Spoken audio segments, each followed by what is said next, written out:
So in this episode, international best-selling author and spiritual teacher Richard Lawrence answers a whole range of foundational questions about karma and Kundalini to clear up a lot of the myths and misconceptions that are out there. Stay tuned.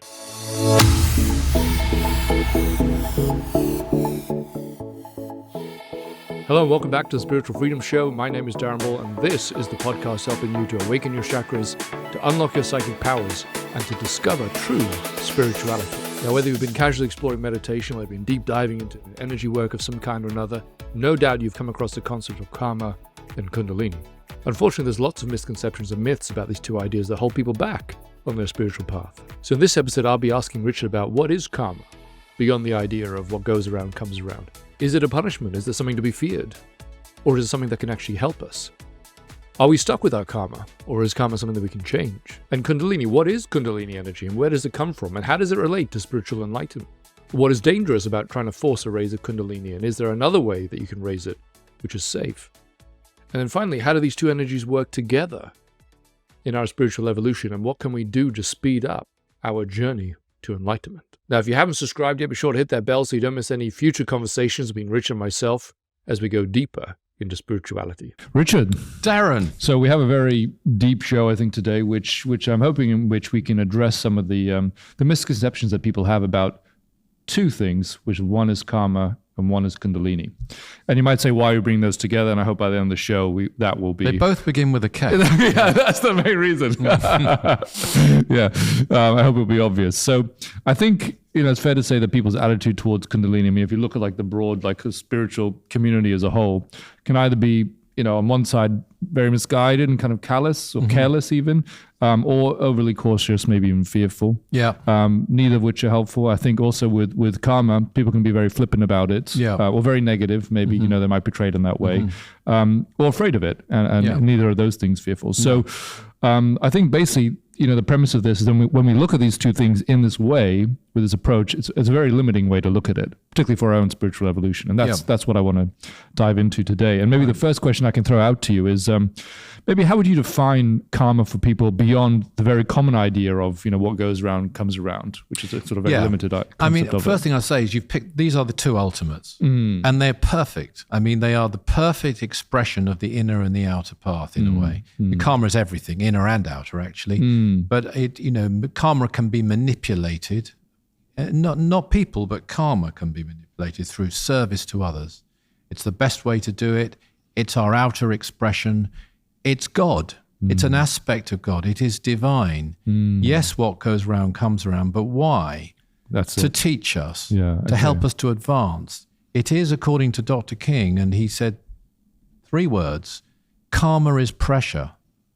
And he was told in one encounter he had with the Lord Buddha, and hardly any master who's walked the earth has spoken more profound words about karma than the Lord Buddha, that these are even greater than any words he spoke, because they define how it works. It's pressure towards conformity. It's pressurizing people towards evolution, you might say. It's pushing us in the right direction. It's not a punishment. People talk about good karma and bad karma, and you're right. Some people are I hope I'm not going to get any karma. Yeah. Karma is the one thing we all want. One thing karma and Kundalini have in common is they are both wonderful, good forces, aspects of divinity, whatever you want to call them. They're wonderful, and we should love them both. Now, we haven't come on to Kundalini yet, but with Kundalini, there can also be fears, but then it's misidentifying, and you can do it with both of them, the cause of the problem. The cause of the problem isn't karma. Karma's there to help us. The cause of the problem is never Kundalini. Whatever you do, it's the fact that you have, or we have, such contaminated chakras and auras in many cases that it would be dangerous to force Kundalini through them. Wow, that's clear. That's really clear. But Kundalini of itself is the most wonderful thing we should revere, respect, and love. It comes from Mother Earth anyway. So if we go back to karma for a moment and just, it's a good thing, as you said. Yeah, as you sow, so shall you reap. But why? So that you learn. That's the reason why. And also, it's a law of justice. And that aspect, I think we can all love. It's a perfect law. Whereas the laws of our world aren't perfect. Yeah, it's sort of like the sort of concept of karma has been perverted in the same way that we've perverted our own system of justice, which is more about punishment and retribution than it is about ultimate, justice. In the sense that you let's take a simple example. I mean, an obvious one. Many people take this example. You kill somebody, and you don't feel bad about it. There's a great story, isn't there, about Gandhi, actually, who somebody came to him, and I don't know, they were either Hindu or Muslim, I can't recall which, but they... Works either way. Whichever way it was. They said, what should I do? I've killed somebody of the other faith. And he said, adopt a child of that faith and bring them up. So that person, it was a brilliant answer to, could rectify his karma. But if you don't rectify your karma, and the only way you're going to learn the error of your ways is to be killed. Then you'll see, oh my gosh, you go off to the other realms and your life is cut short, your karma is interfered with, and you think, my God, I'm never going to do that to anyone else. Yes. And this is what happens. But there are other ways of learning, and that is through manipulating your karma, through service. And what do you mean by the word manipulating? I mean, what's the action that's taking place there? Well, when you serve karma, others rather, you change your own karmic pattern. That's what it means, for the good. Okay. For the good. You benefit your karmic pattern, which means you're learning life lessons through service.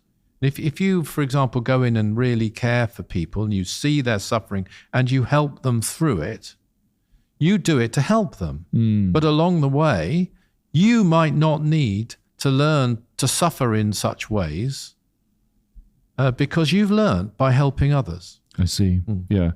So at the end of the day, it's a learning thing. Yeah, it's even more inside the karma, isn't it? Because it's about the lesson to be learned rather than the experience per se. I mean, the experience offers the vital lesson. But if we can learn it, then it almost like dissolves the need for that experience. And you get all kinds of examples in life, even silly ones. I mean, I had a silly one as a child. You could say it's a silly one, but I went to hear, I think it was Brahms Requiem or something in a church. I was raised in the Christian church, and I don't know how old I was, but very young teenager maybe, something like that.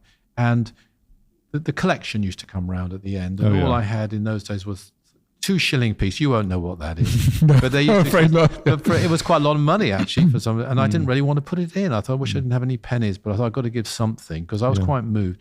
So I put the 2 shilling piece in, went home, and in my pocket was a 2 shilling piece. No, I am not kidding you. I know it sounds, and people say, well, you must have got that wrong or whatever, but I know that happened. There's a very early lesson. Let me give you a much, much greater one on a cosmic level than that. Dr. King, if those who've read the 9 Freedoms, will have read his description of when he entered cosmic consciousness. And this puts him above other descriptions in this one regard, that he sacrificed it, he cut it short. He didn't go to the cosmic level with that experience beyond the earth.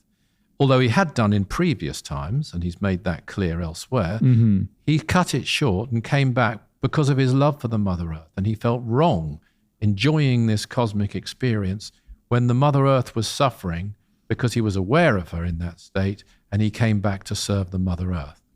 That was published in 1963.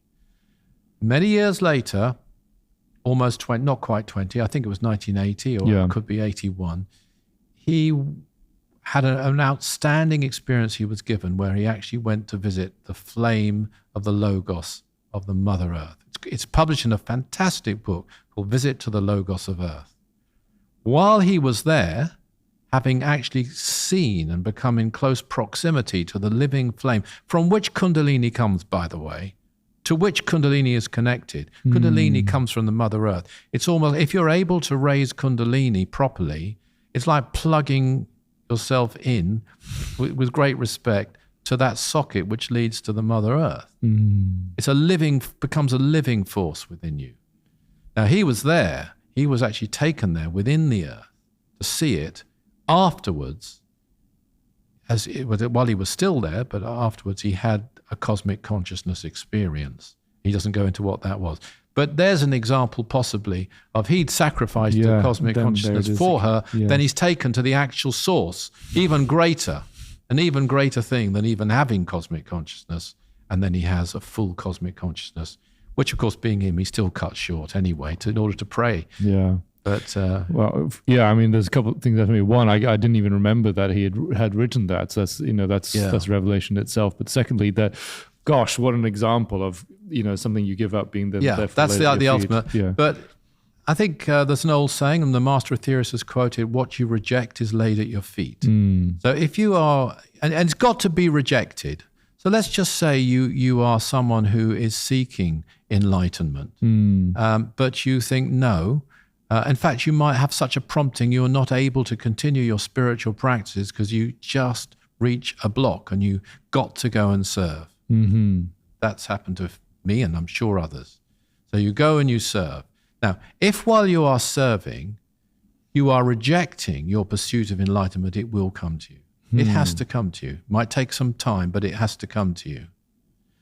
If you're rejecting what you would otherwise be doing, would be watching television and having a glass of wine, you might get sort of the equivalent of good karma in terms of television and wine, whatever that is. But if you're rejecting enlightenment, it must come to you. And so you started to talk a little bit about Kundalini there. And so how would you describe it to someone who's never heard of it before?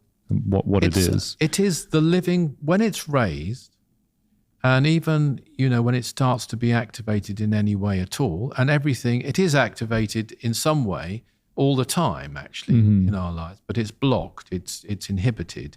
It's depicted as a 3.5 coiled serpent at the base of the spine. And it's when we start to do spiritual practice, we break through the barriers and start to raise it, first partially and then more completely. There are dangers with it, which I can explain very easily. Those dangers aren't caused by Kundalini, though. I want to stress that. They're caused by our own contaminated thinking and behavior in the past, or maybe currently too. But as it's raised, it activates the chakras, awakens our full potential. I think service will help to do that. In fact, funnily enough, I found in the Bhagavad Gita a quote from Sri Krishna when talking to Arjuna, the manifestation of goodness, which is sattvic in their eyes, but goodness can be experienced when all the gates of the body are illuminated by knowledge. And the gates would be the chakras. Yeah. And so the Kundalini starts to awaken these chakras, and when it's raised in its entirety, then you have the ultimate states of bliss, of course, along the way, but the goal actually isn't bliss. That's where some people have made a mistake. That's a good thing, though. We should embrace bliss when it comes. We shouldn't reject it. I have rejected it before, wrongly. I didn't quite understand it. Many years ago, I remember being actually on a squash court. Of all places. And a great peace was coming over. It can come at any time. And I didn't know whether that was a good thing or a bad thing in those days. And I thought, well, no, I shouldn't be experiencing this. Actually, yes, accept peace, welcome it. Well, let it enter into you. But it's not the ultimate goal. The ultimate goal is oneness. I love it. What would you, what do you think are the ways that people tend to think wrongly about Kundalini in terms of their approach to it that we could correct? Yeah. Well, see, I think, what are the dangers? Let's look at that, because people talk about, as you rightly said in the introduction, there are people who are very glib about it. There are people saying, I'm going to do a Kundalini yoga session who aren't. I've had people actually say to me, look, I had a Kundalini rise, and I know it was a Kundalini rise because I smiled. Okay. See, and no, you can smile. Well, actually, everything is actually, that's, in a way, but it wasn't a Kundalini rise, as this person meant it. And so there's lots of glib talk, and some of the practices that are taught, they won't work, not really work, and they're something else anyway. They're more about keeping fit or something. They're not really about what it is. But if you really did activate the Kundalini, especially if you tried to force it, as some do, you should never force it. Allow it to rise in an unforced fashion. Through service, it will rise in an unforced fashion. Yeah. And that's the best way. Now, two things can go wrong, just to say why it could be dangerous. One, in attempting to raise the Kundalini, If you have some very impure thoughts in your lower chakras, which are, you might say, contaminated prana, contained either around a chakra or around a nadi. There's lots of technical things I could go into, but I won't bore everybody with them about the different, what they call the three gunas and how they relate to the nadis and so on. But essentially, if you have contaminated energy and in your visualization, without meaning to, you actually, instead of raising Kundalini, you raise this contaminated energy. Yeah. That could damage you. If there's a serious health impairment, and for some reason you raise that without purifying it, and let me say there are ways around this, but this I'm saying where it could go wrong. Okay. You follow the practices given by Dr. George King in Realize Your Inner Potential, you won't go wrong. But some exercises could be dangerous. So if you were to raise contaminated energy, which wouldn't be Kundalini, because Kundalini is a transmuter, it's pure. But if you did that, yes, you could suffer, I don't know, worse, some kind of heart disease or some kind of mental health issue or what have you. That's point one. Got it. The other thing that could happen is if you raise Kundalini through a chakra, a lower one, which wasn't under control, which you weren't even attempting to really bring under control properly, it could activate that chakra and the mind, because they're all centers of mind, the chakras, in it, and this could cause your behavior to get out of control, which might be through violence, it might be through sex, it might be through resentment, it might be jealousy, it could be, a sort of psychic imbalance. Those sorts of things could happen if you aren't using purifying procedures and if you aren't following a life of service and so forth. So those are the two dangers, really. Yeah. The activation of lower energies which are impure and the raising of lower energies which are impure. Kundalini, and this is what I want to stress, is always good. It's more than good. It comes from Mother Earth. It's a pure transmuting force. And if you let it, if you allow it to, and this may take some control on your part, it will transmute those lower energies. But the danger is that you don't do that. So a couple of things that you said there I just wanted to pick up on. One is that you talked about the chakras as centers of mind. Yeah. Yeah, and I think there's, traditionally, people would think that you got your mind. It's here in your brain, but it sounds like you're saying something else. Aristotle said it was in the heart. Did he? Oh, yes. Okay. He wasn't completely wrong. Yeah. But no, they're all centers of different kinds of consciousness. So, I mean, there are three big breaks. First of all, here's an interesting thought. I don't know whether you or our viewers and listeners have thought about this. The spine ends, they say, at the base of the skull. Oh, yeah. Yeah. So Susumna, the channel within it through which Kundalini rises. Now the Susumna, that channel, is composed of different aspects. According to some ancient writings anyway, they depict it this way, that the outer sphere, Susumna, is the tamas, the sort of more they paint tamas as a bad thing, but let's say the very passive, the more passive aspect of our thinking. So within that, they say there's another channel called Vajra Nadi, which is composed of Rajas, which is the very active side of our being. Within that, there's yet another channel that Dr. King's referred to, known as Citrini, which is the Sattvic channel, pure thought of goodness. Within that's another channel called Brahma Nadi, through which Kundalini rises. Now, we don't need to know all that, by the way. I throw it in. All we need to know is there are these impurities, as it were. Now, sometimes they aren't bad. I mean, they aren't of themselves bad. And this is what I love about Dr. King, by the way. He talks about the three channels. He talks about Susumna, and then on the left side, Ida, and on the right side, Pingala. Those three channels are all good.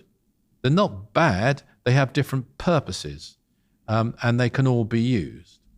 Where it goes wrong is when you get crossing over of channels, blockaging of channels, And the locations of the main blockages are at the base of the spine, which is why it's so difficult and sometimes painful to raise Kundalini. Yeah. That's where you become free, I believe, of material attachment. Getting through that material attachment, through that blockage. It can even be kind of a bit destabilizing at first to the lower mind. Gosh, will I ever walk again? Silly thoughts like that. Okay. But yes, you're leaving material attachments. Another big blockage is between the solar plexus center and the heart center. They're called granthis in Sanskrit. That one is, I believe, where you are becoming detached from intellectual thought. You might say intellectually driven thought. Let's put it that way. Which isn't, the intellect isn't bad. It has its place, but you're moving to a higher consciousness rather, which is in the heart center. And then the other one is where I mentioned the spine, where the spine ends. You have, it ends actually opposite the throat center. Then you're going into another sphere. You're going even beyond the spine. Or even what they call the mystical elements, earth, fire, air, water, ether, they're symbolized in the lower 5 chakras. You're going beyond that. You're going beyond what they call the 3 gunas. You're going even beyond sattva. Even that you have to cast aside or transmute. There's this brilliant sentence in the 4th Freedom delivered by Mars Sector 6. He talks about the transmutation of mental energies upon the plane of inspiration called high intuition. And it's all there. That says it all. That sums up reams of ancient philosophy and goes further than them. Break it down for us. Well, what happens then, even your highest inspirations, you are going beyond. So your highly inspired mystical realizations and powers, you're going beyond even those. You're leaving, as it were, even the thought process, which is why you have to enter trance. And in Patanjali, they say that the person doing it, the focus of their concentration and their mind, their process, mental process, those 3 things, the person, the focus, and the process, all become one. It's transmuted. And then you're going beyond. You're not actually thinking. When I first had a somatic experience, I've only had 2, but when I did, a good friend of mine said, "What were you thinking at the time?" I said, "Well, you can't think." Okay. Having said that, in the Christ Center, which you're then entering into, there is still a seed, as Patanjali would have, or some of the ancient writers would have put it, which is the seed of knowing. When you go even above that, it's all transmuted. And it's you could say it's violet in color. People depict the Brahma chakra, the highest center, the crown center, as violet in color, but actually it's all colors. It's not limited to color. That's why it's called the 1,000-petal lotus. Not really 1,000. You don't count 1, 2, 3, 4. Okay, yeah. Somebody came up and said, "Oh, I only counted 990." No, that's true. Somebody said something like really? that. Wow. It's not that. It's multiple. In other words, 1,000 is like just in multiple. There's no limit to it because it's everywhere. It's everything. It's everyone. And you have this fusion between your divine will, which is the highest aspect of our being in manifestation, above mind, and Kundalini, which is a living force. It's the only living force, really, if you think of a force within our being. There's prana within our being, which has come from an external source, and that's why we exist. We are solidified sunlight. But as I say, it's almost like plugging yourself in with all humility and reverence. Say that with great respect. The Mother Earth herself, and then the living force, tiny, tiny, tiny fraction of it is within you. And that's holy. Yeah, very. That's just you should be spoken about. So to bring it back to another one of the points you made, maybe just briefly, you were talking about the contamination that may exist within our chakras. You know, I assume like wrong thinking or other things like that. And wrong action. Yeah, and how it's, you know, it's not actually anything bad about the Kundalini, is that we have this wrong thinking and the results of our wrong action, which are still within us. Yeah, and some people may look at that and say, "Oh, I've got to get this contamination out." But what is, you know, we've talked in a past show about transmuting these blockages, but maybe just briefly we can talk about that. You know, what do we do to remove this contamination, so to speak? A lot. I will put my hand up and admit I didn't realize how important it is to purify yourself until after I'd had certain experiences. I realize more than ever now than I ever did. I was, in a way, a bit more glib than I should have been about that aspect. It's absolutely crucial. And if you don't do it, you won't have a full rise. And I didn't have a full rise. I'm not pure enough. Dr. King is pure enough.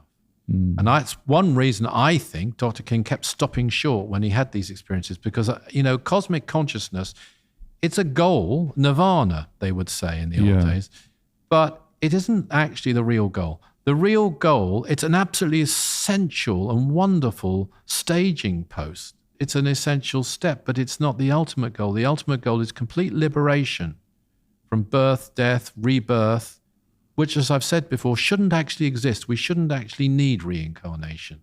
And one day we won't. And on other planets, they don't. That's the staging post. And I think Dr. King, because he was so pure, so advanced, if he'd let cosmic consciousness just go forward in an unfettered form, the only place he'd end up would be ascension. And he didn't want to ascend. He didn't come to Earth to ascend. He came from a higher place than that. It's opposite, isn't it? So he was in an unusual position. But that's not a problem you and I are going to have. No.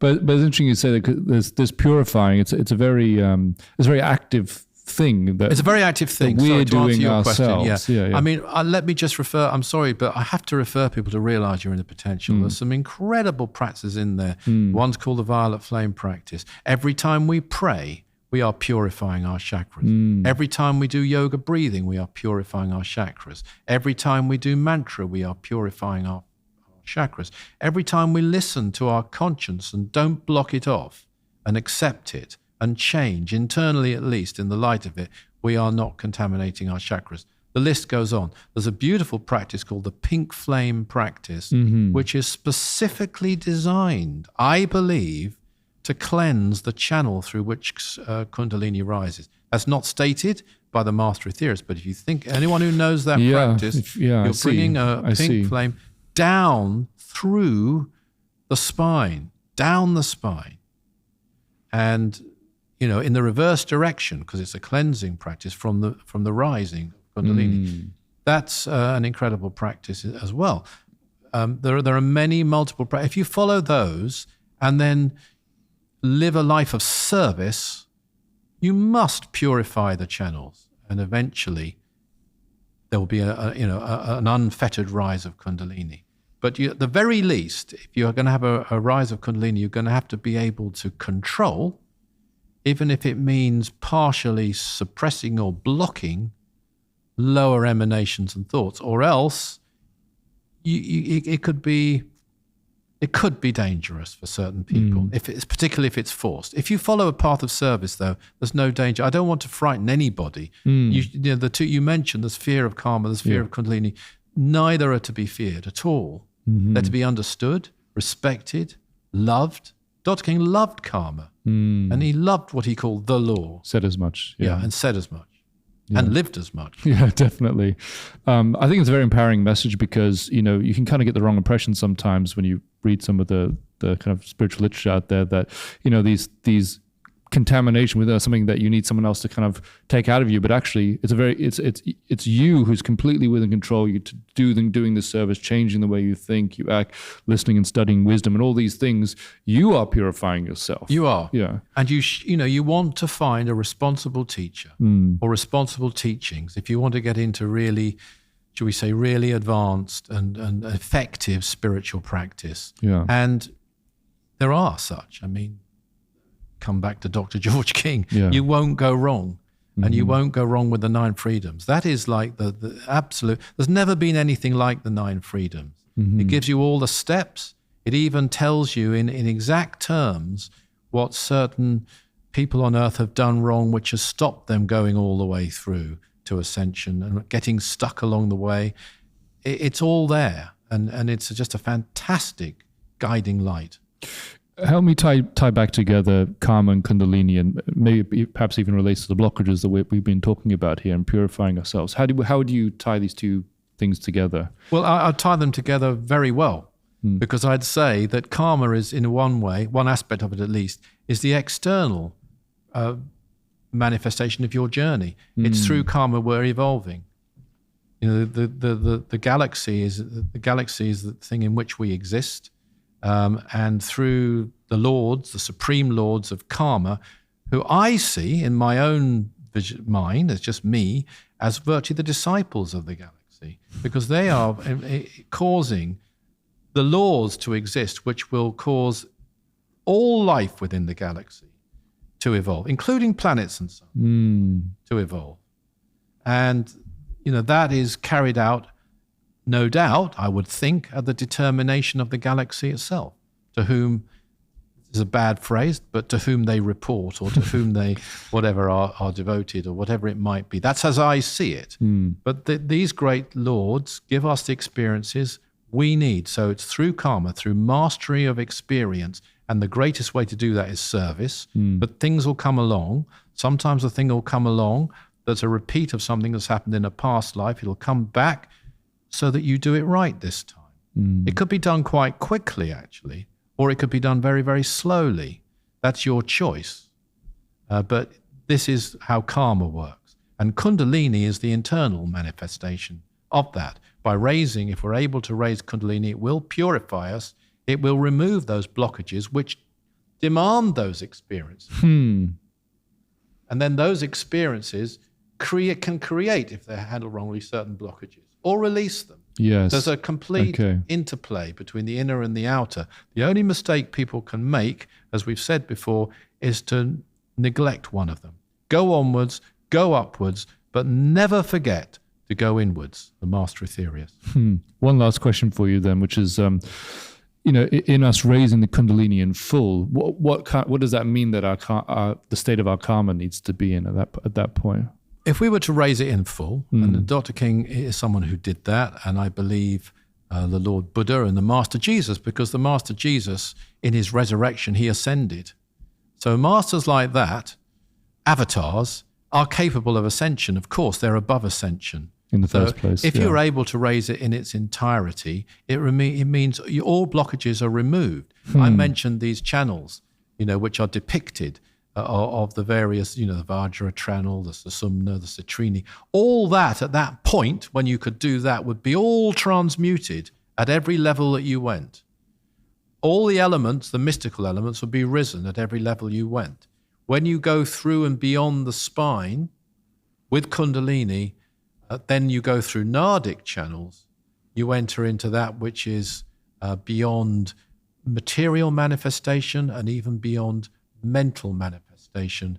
The final seed is transmuted.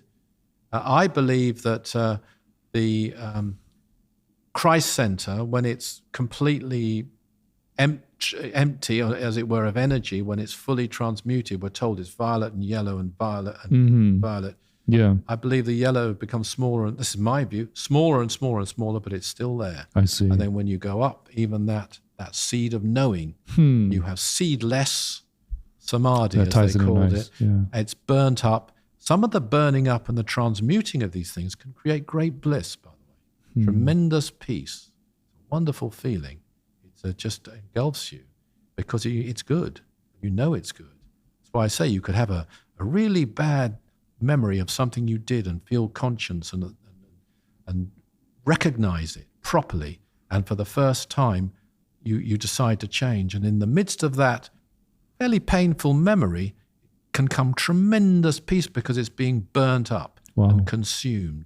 And finally, and I haven't done this, Kundalini will be lodged in its entirety in the crown center. Then you are free of rebirth. Then you can ascend. What a beautiful way to end. Thank you very much, Richard. Now, the first thing to take away there about karma is that karma is not a punishment. It is an evolutionary pressure in our lives. So it's not about reward or punishment. It's a divine mechanism designed to help us to evolve spiritually. In other words, it's a loving force designed to help us to become better beings. Now, the second point about Kundalini is that Kundalini is a sacred power. Not dangerous in and of itself, but purity is key. And by that I mean that the danger lies in trying to force a raise of Kundalini before we've done the work. In other words, before we've done sufficient purification. But when the Kundalini rises naturally through each of our major chakras in turn, it is a key to realizing our true spiritual potential. The third point I want to share is that service isn't just a noble calling. It changes you, because by helping others, we transmute our negative karma. We transmute the blockages from within us. So contrary to what's been portrayed in the past, spiritual growth is not about retreating from others and trying to advance ourselves in isolation. It blossoms in the spiritual service that we give to others. Now, if you enjoyed that episode about karma and Kundalini, be sure to check out this video over here about what suffering can teach us, or this video over here about what Richard learned raising the Kundalini. Thanks for tuning into the show, and see you next time.